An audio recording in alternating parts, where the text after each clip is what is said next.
Мужні дії українських оборонців змушують ворога відходити на Чернігівщині та Київщині. Про це заявив президент України Володимир Зеленський.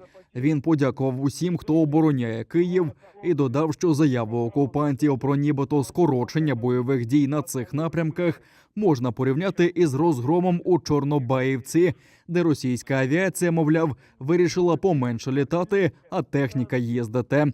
Утім, розслаблятись зарано, каже глава держави.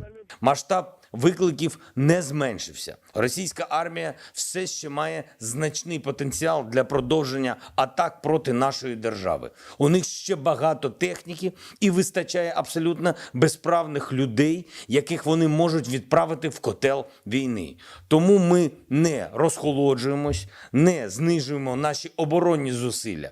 Як на півночі нашої держави, так і в усіх інших регіонах України, куди тимчасово зайшли російські війська.